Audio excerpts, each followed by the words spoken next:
Ahí teníamos esta canción de Las Pelotas, será en vivo, antes YouTube con Beautiful Day, pero la versión de Songs of Surrender.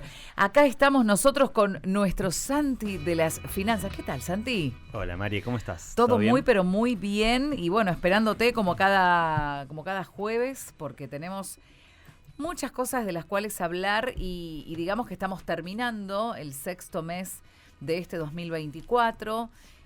No sé si está bueno hacer un balance o no, si se puede hablar de un balance o no, pero estamos hablando de más de 6 meses de gestión de un nuevo gobierno, de casi 7 meses si nos ponemos a pensar.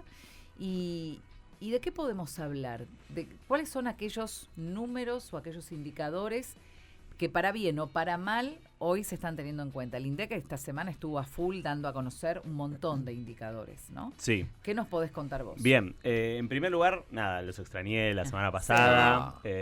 No voy a negar que disfruté el fin de semana largo. Aproveché para ir con mi hija al cine, a ver Intensamente. No sé si vos la viste, Sí, Mari. la vi el domingo con mis amigas, toda gente grande, pero no nos importó. Nos metimos en una sala ahí. Es que para mí no hay distinción. Empujando de edad, chiquito. A ver, correte, criatura, sí, correte. Sí. Le tiraban la Coca-Cola a la gente adelante. No. La pasamos muy lindo. No, la verdad no que hay distinción de edad. Muy emotiva. Y bueno, no quiero spoilear mucho para la gente que no lo vio. Igual pasa al principio de la película. Sí. Y lo pensaba después de la película y la emoción predominante de la película, esa nueva emoción, la ansiedad, que se domina del panel de control de Riley, nuestra personaje protagonista de la peli. Y yo pensaba, lo que nos debe pasar a la gran mayoría de los argentinos y argentinas, con esta realidad económica que vivimos todos los días, es que la ansiedad que nos genera todo el tema económico en el impacto en nuestro bolsillo, en nuestras finanzas familiares, la en incertidumbre y también el monotema, porque vas a donde vas y terminás hablando de economía, en una reunión familiar, en una reunión con amigos. Todo pasa por lo que aumentan las cosas, lo que pagás de alquiler, de prepaga, de servicios o el tema laboral. O sea, todo está atravesado por la economía en nuestras conversaciones. Entonces, por más que vos intentes distraerte de los medios o de las redes, no podés. Porque vayas donde vayas es el monotema. Lamentablemente es así. Fue una de las conclusiones a las que llegué a la película, entre otras cosas. ¿Qué inspiró esta columna? Inspiró un poquito esta columna. Yo creo que, para ir al balance económico de la gestión del presidente Milei en estos 6 meses, obviamente del gobierno resaltan todo lo que son los aspectos positivos en términos de ellos, que vendrían supuestamente a reducir este nivel de ansiedad que genera la economía en la sociedad argentina, que es básicamente lo que podría denominarse el orden macroeconómico, ordenar la macroeconomía, claro. Ordenar los precios relativos. Bueno, todo lo plantean en palabras muy lindas, pero bueno, ¿en qué se traduce? Bueno, básicamente lo que dice el gobierno es, nosotros teníamos un déficit fiscal muy grande, heredamos un déficit fiscal muy grande. Lo que teníamos que hacer era corregir ese déficit fiscal, llegar a un superávit, que lo están logrando mes a mes, para poder reducir la inflación. Es decir, no emitir para financiar el gasto que generaba el déficit fiscal que se tenía en la Argentina. Y por lo tanto, al no emitir, siendo la principal causa de la inflación, esto es lo que dice el gobierno, la inflación va a bajar. La inflación está bajando, sí. Está bajando desde el 25% que llegamos en diciembre, que fue muy alto, debido a la devaluación que genera también el propio gobierno. Entonces, un poco esa devaluación grande fue autogenerada. Ajá. Pero también es verdad que la inflación que tuvimos mes a mes el año pasado, en torno al 11, 12, 13% mensual. Hoy en día tuvimos el dato de mayo hace muy poco, que fue del 4,2%. Si bien falta todavía, en junio hay reajuste de tarifas, que eso ya lo vinimos hablando en las columnas anteriores. La inflación que se está hablando para junio es de entre el 5,5% y el 6%, las estimaciones. Y si se ven las estimaciones, el Banco Central hace una encuesta a las grandes consultoras económicas del país, y ese relevamiento de expectativas de mercado se llama, estima, cuánto va a ser la inflación para el año que viene, y lo que se estima es que la inflación el año que viene puede llegar a ser una inflación anual de 2 dígitos. Volvemos a una inflación de 2 dígitos, es decir, de los de 3 dígitos que tuvimos en los últimos años, de 200, rozando los 300%, puede volver a una inflación de entre el 50 y el 60%. Es una baja de la inflación para el gobierno, es una buena, digamos, en términos de macro, de ordenamiento macroeconómico, claro, de precios. y demás cuestiones. Obviamente lo celebran desde el gobierno en esta baja de inflación. Bueno, vieron que hace poco, esta semana, el presidente Milei celebró que a una consultora puntual le dio que la inflación semanal, porque también con este ritmo inflacionario que tenemos en Argentina, las consultoras empezaron a medir semana a semana cuánto aumentan los precios en semana, y quizás aumentaba más que en un país vecino nuestro de América Latina. Bueno, justo está en tema Bolivia. Digo, la inflación, si se quiere, de Bolivia puede ser anual, la menor que es lo que nosotros tuvimos semanalmente. Las el año consultoras pasado. acá también se han readaptado a las formas de trabajo, me imagino, ¿no? Porque tal vez medir la inflación en el día a día, que debe ser un laburazo, cosa que antes tal vez no se planeaba, bueno, no sé, con la época de Alfonsín o el Menemato de los últimos tiempos, 2001, no sé, pero no sé si se medía tan del minuto a minuto. No, como claro, no, era más difícil medirlo. Claro. Se necesitaba metodológicamente un Hoy gran están trabajo. esas herramientas. Hoy en día, con la digitalización, digamos, Claro. hay muchos catálogos y precios de los grandes supermercados, Constante. por lo menos, están en internet, entonces la medición se hace tranquilamente de forma digital. Y a esta consultora, una sola, le dio 0% en una semana. En la tercera semana de junio. Entonces Milei celebró, ¿no? Llegábamos la inflación a 0% en esta semana. ¿Es así?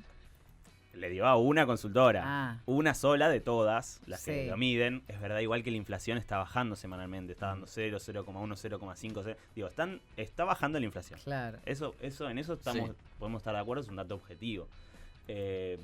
¿A qué costo es el tema? Claro, ahí vamos a ir. La segunda cuestión, en términos de las luces, si se quiere, o los aspectos positivos, podríamos mencionar, que tiene en cuenta el gobierno, es la cuestión financiera, digamos. Bueno, ¿cómo estaban las reservas? Estaban en 11.000 millones negativas, las reservas netas del Banco Central. Hubo todo un ritmo de compra de reservas y recomposición de las reservas que hoy en día están en terreno positivo, muy filo del cero, digamos. Están ahí muy, muy cerca del cero, pero bueno, no deja de ser un dato importante y relevante. Y esta última semana, estas últimas 2 semanas, tuvieron bastantes buenas noticias desde el gobierno, en donde se pudo refinanciar el swap con China, que ya lo hablamos en la columna anterior, en donde el Fondo Monetario Internacional aprobó la 8ª revisión y desembolsó los $800 millones, casi $800 millones que traía esa revisión, y pareciera que hoy el gobierno va a poder tener, a pesar de tener un bloque de 40 diputados y creo que son 7 senadores propios, va a poder lograr las mayorías necesarias para aprobar la ley bases. Una ley bases que, si bien es mucho menor de lo que habían presentado al inicio de la gestión, y por distinta inexpertise legislativa que creo que tiene esta alianza de gobierno, no pudo aprobarla antes. Hoy en día la va a poder aprobar, y no deja de ser una ley muy grande que, por lo que charlamos la vez pasada, toca un montón de temas concernientes a la economía. Entonces es una gran reforma, esta ley bases, además del paquete fiscal. Bueno, estos son los datos positivos que resalta el gobierno. Obviamente apuesta a que la ley bases salga, y eso va a generar distinta promoción de la actividad económica. Pero bueno, ¿cuál es la contracara? El gobierno ahí tiene como un manto de confianza a la inversión, ¿no? O por lo menos exactamente. Insiste en eso. Sí, también, lo del RIGI es... Lo del RIGI es fundamental, y lo escuchaba Caputo también antes de ayer, ante empresarios de la construcción, uno de los sectores también bastante más golpeados, diciendo, bueno, ahora es el momento de usted, nuevamente, porque cada vez que está en público el gobierno le dice, bueno, al sector empresarial, ahí no sé si tan es así, si se puede invertir, si no van a poder. ¿Qué es lo que espera tal vez el sector empresarial? ¿Qué confianza, qué mensaje espera del gobierno para decir, bueno, es por acá? No sé si tendrán los capitales o no, pero el gobierno dice, bueno, ahora están dadas las cuestiones. La ley base se va a salir, se aprueba el blanqueo, ahora es el momento de ustedes. Justo es una de las cuestiones que quería comentar ahora, porque hace muy poco salió el dato de cómo resultó el PBI en el primer trimestre de 2024. Claro. Y lo que más cayó fue la inversión. Sí. Obviamente tuvimos un gran ajuste en lo que es obra pública, en construcción, pero también cayó la inversión a nivel general. Eso fue que generó una caída del PBI del 5% comparado con el año pasado. Digamos, la actividad económica está muy resentida, que se da por una caída del consumo, por una caída de la inversión. Las estimaciones de caída de consumo son muy grandes, y eso está muy asociado a la pérdida que tuvieron los ingresos. Digamos, los salarios no acompañaron este proceso inflacionario que hubo, que fue muy acelerado los primeros meses del año. Entonces, los salarios, al estar resentidos, si bien ahora salió justo ayer un dato de que los salarios en abril superaron el dato de la inflación, claro. si vos haces doble clic en ese dato, solo los salarios del sector privado registrado fueron los que superaron, pero si se mide el sector público, ni hablar del sector privado informal que no está registrado, fueron por abajo. Y si se miran toda la gestión de gobierno, o sea, de punta a punta hasta abril, da que con una inflación de 65%, los salarios de todos, incluidos los registrados, que eso tira un poco más para arriba, dio de 60%. Entonces estamos hablando de una pérdida de poder adquisitivo de las familias de la Argentina muy grande. Un masazo fue al bolsillo. Eso obviamente genera, lo que vos planteabas, Mati, en términos de inversión. Una empresa que dice, tengo que invertir, pero el consumo me está cayendo. Claro. ¿Me van a comprar los productos que yo voy a fabricar si compro una nueva máquina y fabrico más? Rigi, ¿no? Con el Rigi. Claro, lo del Rigi yo creo que es apuntado a sectores estratégicos muy puntuales. Totalmente. Digamos, minería, petróleo y gas. Energía, pero si hablamos de productos de consumo masivo, una industria textil, una industria, una industria alimenticia, una industria metalmecánica, justo salió lo que está pasando en Asindar. En Asindar donde hay parates programados. 45% de la producción bajó. Sí, van a hacer 4 meses de parate de acá a fin de año, van a cesantear a la gente, ya llegaron al acuerdo con la UOM, ¿no? Sí. La Unión Obrera Metalúrgica. Sí. Van a haber suspensiones programadas. Hubo un encuentro el otro día también de económico donde uno de los capos de la Martínez. Construcción le dijo en la cara al gobierno, ¿no? Se está yendo bien con ustedes. O sea, en el tema de la construcción bajó muchísimo. Fue el que más aplauso cerrado recibió en esa reunión, donde también hubo parte del gabinete y demás, donde no estaban nada de acuerdo. Lo que se ve es como que hay expectativa, está cambiando la situación, pero no estoy viendo los resultados. Ya de la B corta ya se habla de crecimiento en L. Vos me estás diciendo que no hay suficiente certidumbre. ¿En qué contexto una persona, ya sea de acá o de afuera, va a querer invertir? Tendría que aumentar el salario, la capacidad de la persona de comprar. Pero si vos aumentás el salario, lo que te dicen los ortodoxos es salario no. Genera inflación. Genera inflación. Claro. Pero hay que vivir, amigo. Sí. Tenemos que vivir. Sí. Lo de la construcción es algo muy, muy grave. Digamos que además lo más fuerte fue lo de la obra pública. El parate total de la obra pública generó una caída fundamental de la construcción. Y obviamente todos los insumos que tiene que usa la construcción son industrias que proveen. FB también, que son los que hacen los sanitarios y la grifería. FB también está en una situación de parates y de cierre y de suspensiones o de jornada reducida, porque también no le están vendiendo lo que vendían antes. La construcción tiene un efecto multiplicador muy grande. Totalmente. Entonces, tanto positivamente como negativamente. La obra que te saca en la esquina, todo lo que es alrededor, el almuerzo, la merienda, el kiosco, los insumos la propios. Ropa, además del insumo propio. ¿No? De lo que es la construcción. Construcción y no solamente la construcción, después lo que es la decoración, lo que es el armado final. Y ni hablar en términos de empleo, digamos. El desempleo también surgió el dato que aumentó en el último trimestre a 7,7%. Si bien es una tasa de desempleo que en términos generales, si se miran los últimos 10, 12 años, es una tasa de desempleo relativamente baja. El gobierno de Alberto Fernández en su último año deja el desempleo muy, muy bajo, digamos. O sea, también hablando de la inflación muy alta, deja el desempleo muy, muy bajo. Se puede hablar de un trade-off o de un toma y daca entre estos datos, digamos, de, cuánto de inflación, cuánto de desempleo. El desempleo está aumentando sobre todo en lo que es el sector de la construcción, y eso son familias que dejan de cobrar un ingreso, que ese ingreso después iba para pagar el alquiler, para pagar el colegio de los hijos, para pagar las compras, y eso repercute en el consumo. Entonces es como una rueda a la cual es difícil salir. Otro dato, se cerraron más de 330.000 cuentas sueldos en bancos estatales y privados, digamos. Eso estamos hablando de también una pérdida de empleo registrado privado muy importante. El dato último de abril fue de 65.000 cuentas. Estamos hablando de 65.000 personas.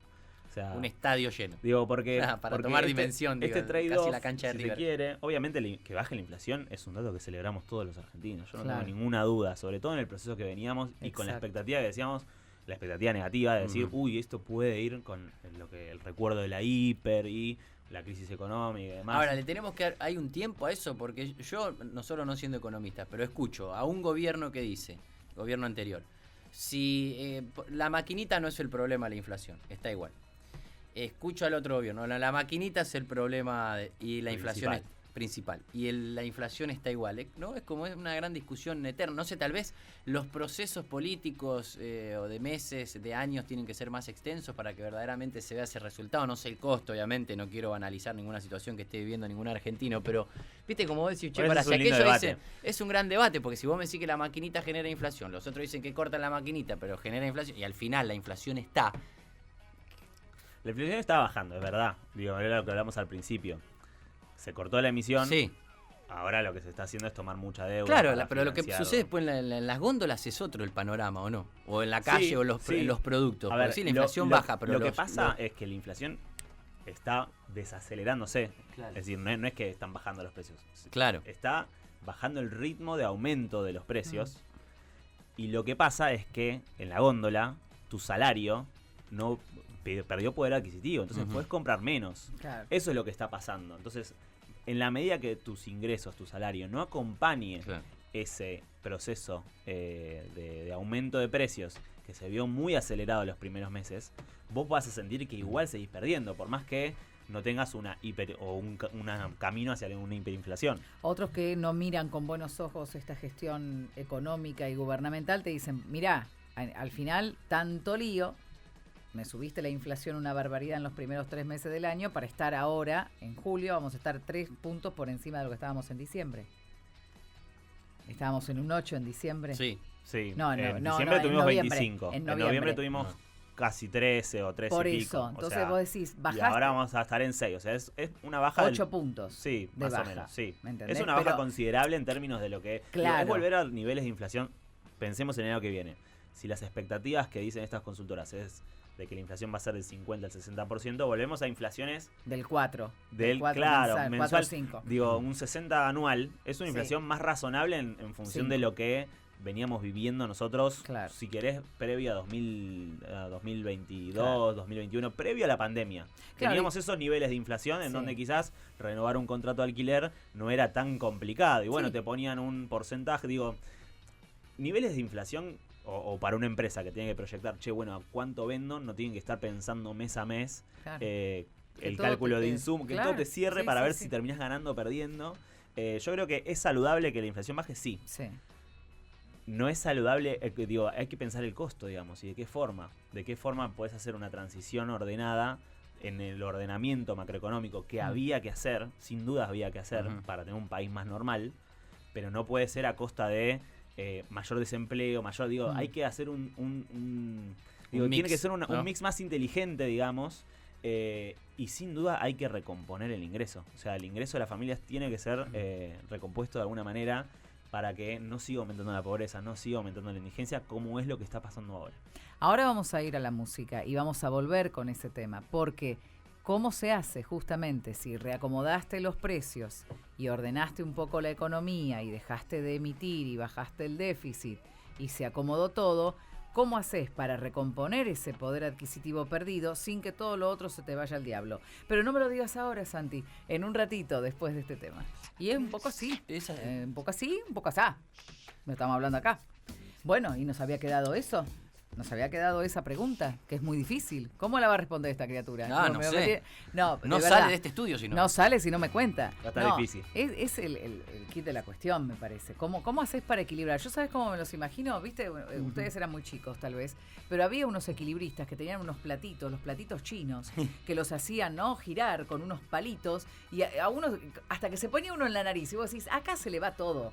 Acá se le caen todos los platitos. No se le caía, porque el tipo era realmente bueno. Yo no sé si los economistas son realmente tan buenos acá y en todo el mundo, ¿no? Porque veo que tienen problemas en Alemania, que tienen problemas en el Reino Unido, que tienen problemas en Australia. O sea, no somos los únicos que estamos con problemas económicos. Por supuesto, en cada país es distinto y la gente está acostumbrada a que nunca le suben los precios, le suben 20 centavos, se vuelven locos. Nosotros estamos reacostumbrados ya que no sabemos cuánto cuestan las cosas.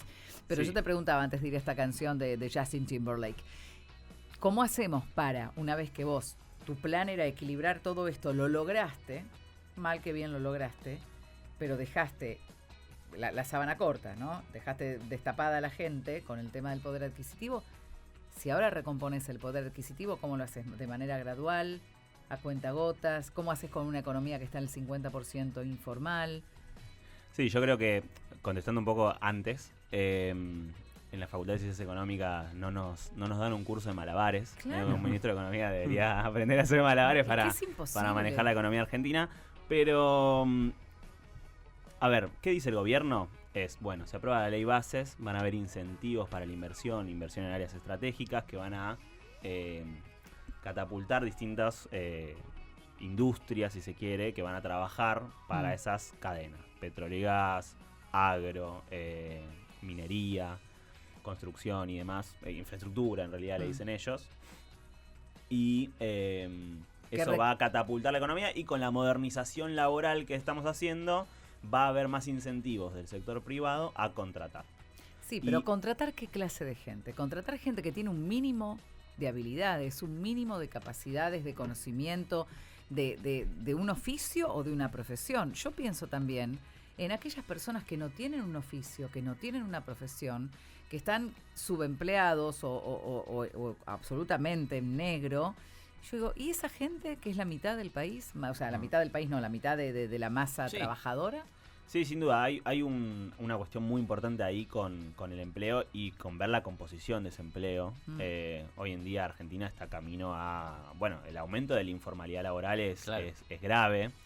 Digamos, en general fuimos un país caracterizado en términos de Latinoamérica como uno de los mejores en términos de formalidad laboral, digamos, con todas las reformas que hubo en los 40, 50 y posteriores. Y de obreros capacitados también, porque había gente que se capacitaba en determinados rubros. Sindicatos muy fuertes, sindicatos industriales muy fuertes. Y hoy hay empresas que te dicen, no consigo gente, no tengo gente que sepa hacer esto.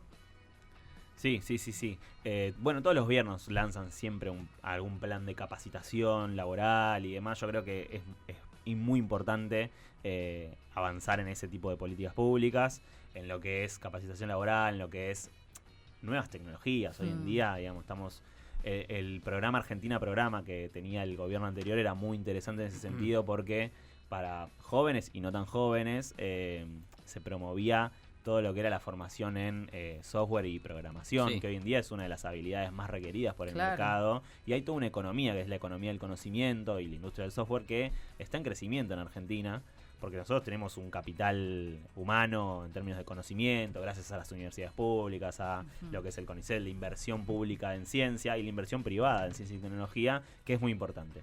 Igual no te quiero escapar a la pregunta más central, y voy a intentar dar alguna...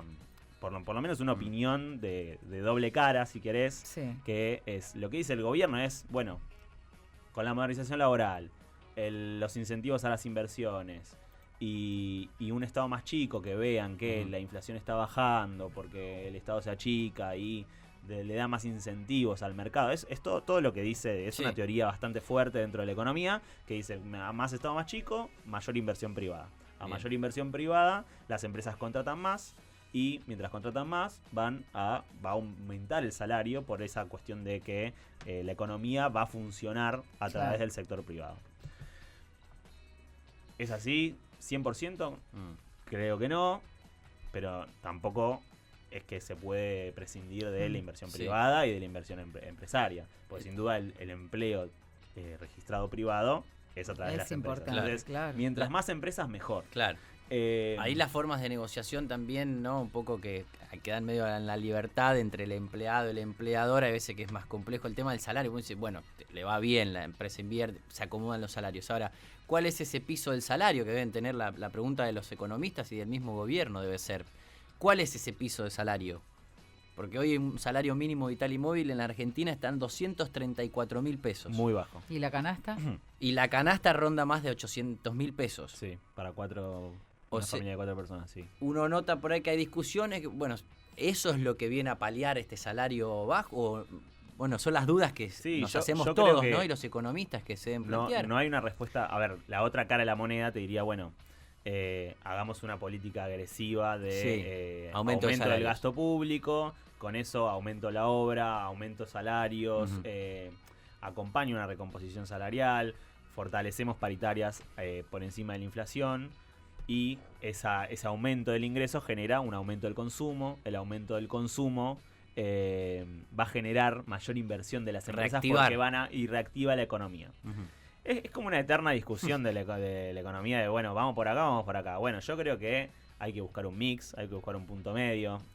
Es lo más difícil, sí, es lo más difícil, porque lo más fácil es decir, bueno, hago todo esto, me voy a un extremo, o hago todo lo otro, me voy al otro extremo. Lo más difícil creo que es encontrar el punto medio.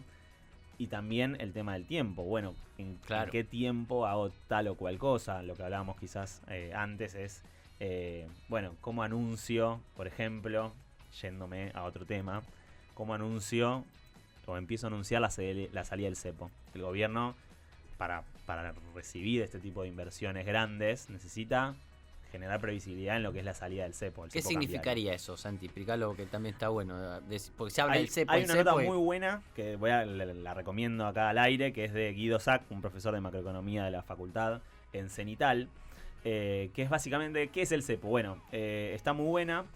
Voy a intentar explicarlo brevemente, como para uno entender. El cepo básicamente son un montón de medidas que tiene el Banco Central, una batería gigante, que es cómo restringir la libre movilidad de capitales. Es decir, que vos libremente puedas cambiar de pesos a dólares, seas una persona física o empresa o una empresa. Eso es el cepo.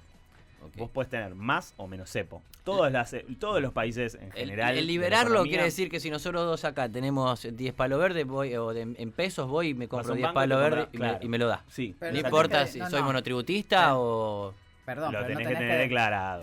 Obviamente, lo tenés que tener declarado. Sí, pero bueno, la suposición es en blanco. En blanco. No en legalidad. Que vos puedas demostrar que ese dinero es tuyo, que te lo ganaste, estaba en tu cuenta o lo tenías en tu casa, pero que pueda demostrarse y sí, eso sería sin cepo. Yo quiero comprar $1.000.000.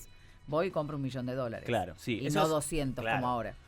A ver, cepo es como decía, son un montón de cosas el cepo.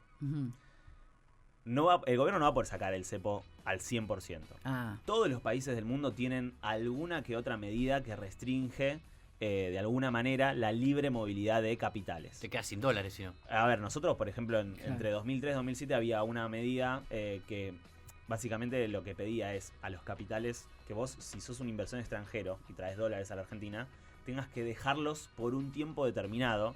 Porque si vos decís, che, bueno, lo puedo mover un día al otro, viene una empresa grande de la finanza del mundo y dice, che, invierto hoy porque mañana sé que tengo una información, o bueno, no sé. Especulación. Especulo totalmente, entonces entro un día y salgo al otro. Claro. Eso sería libre movilidad de capitales total. Y eso podría destruir las finanzas y la economía argentina porque estaríamos muy atados a la economía internacional. ¿Y apunta a eso el gobierno o no? No sé si apunta a eso, yo creo que lo que tiene que apuntar primero...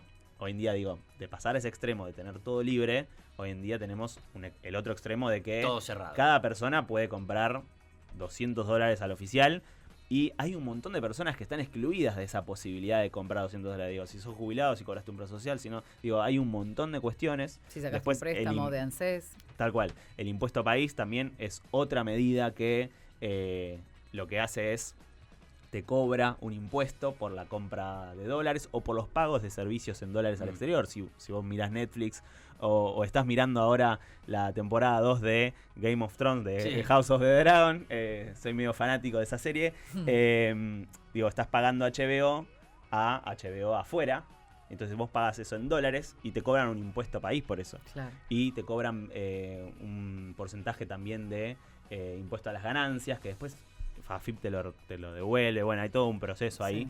Pero digo, hay un montón de cuestiones que hacen a lo que hoy en día es el cepo. Eso para las personas, también para las empresas. Las empresas también tienen tope para manejar transferencias en dólares. Bueno, en fin. Lo que tiene que ir logrando el gobierno es ir sacando distintas regulaciones que hoy en día hay a todo lo que es el mercado cambiario, para que estas empresas que vienen de afuera puedan invertir. La remisión de utilidades, por ejemplo, no se puede realizar. Se va a poder realizar una vez que puedan sacar el cepo. Remisión de utilidades es decir que una empresa, cuando tiene una empresa extranjera, cuando las ganancias que tiene, puede decidir si las reinvierte o si las manda a sus casas matrices. Digamos, hay muchas empresas extranjeras que tienen su subsidiaria local. Claro. Puede pasar incluso con automotrices. Claro. A ver, está mal, digamos. Vos, por ejemplo, Mati, si quisieras invertir en algo, si tenés, no sé, $10.000 y querés invertir en algo, es para... ¿Por qué? ¿Porque querrías ganar plata o no? Digamos, y decís, che, bueno, lo voy a invertir en otro país.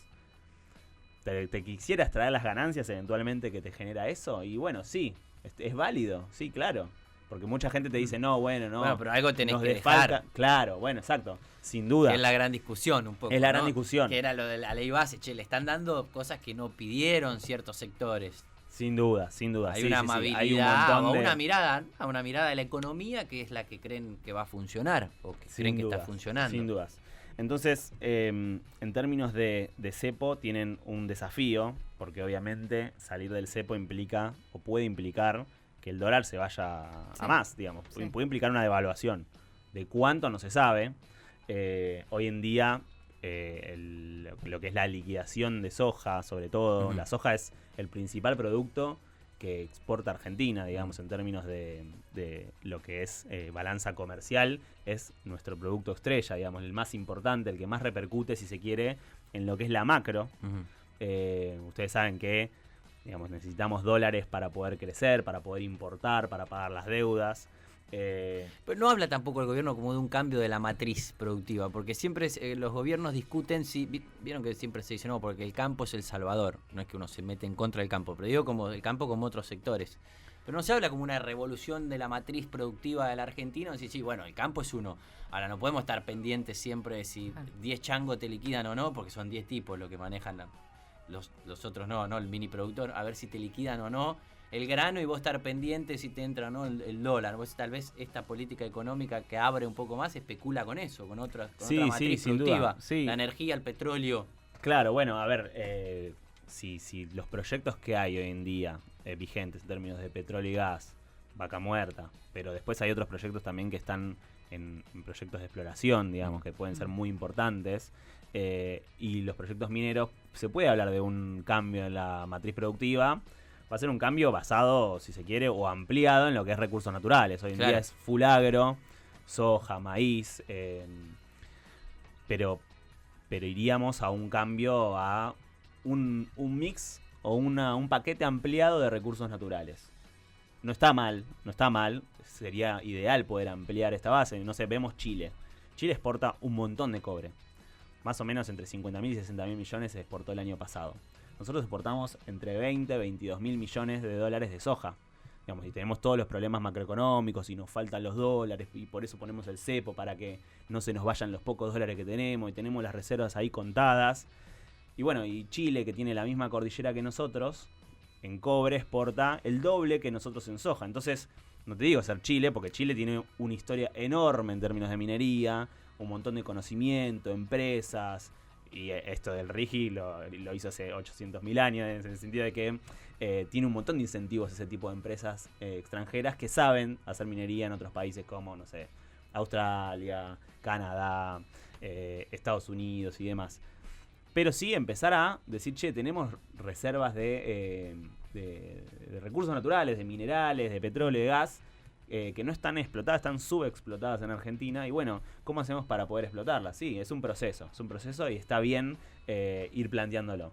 Pero bueno, nada, son muchísimos temas, nos fuimos de repente a la estructura productiva. Se nos terminó la tarde, pero el próximo jueves venís. Con más información, porque nos han quedado cosas en el tintero y estaremos ahí abiertos a lo que pase hoy con la ley base. ¿Lo va a dejar salir? ¿Respondió la pregunta? Sí, respondió que es muy difícil, chicos. No hay una respuesta. Es que no hay una respuesta y yo entiendo que no hay una respuesta. Hay gente que quiere para todo una solución. ¿Viste? Como cuando vas al médico, decime qué tengo. Tengo que analizar. Y realmente no hay una respuesta. Y yo ya vengo viendo desde hace muchísimos años que todos vienen con buenas y a veces no tan buenas intenciones, pero vamos a ser buenos y vamos a pensar que todos tienen buenas intenciones y creen tener la fórmula mágica y a veces no pueden. Siempre les queda la sábana corta, ¿viste? Siempre tiran para tapar a uno y los pies se los destapan al otro. Lástima que siempre los pies son los mismos, ¿no? Los pies siempre son los mismos, yo creo que hay que agrandar la sábana. Sí, urgente. No hay que tirar, porque las propuestas siempre son o la tiro para acá o la tiro para allá. O la tiro para allá. Hay que pensar cómo agrandamos, o bueno, si querés, en general el concepto se usa más con la torta, ¿no? Cómo agrandamos la torta en vez de comernos la torta que ya siempre tenemos. Muchas gracias, Santi. Gracias a ustedes. Será hasta el próximo jueves y nosotros vamos a la música.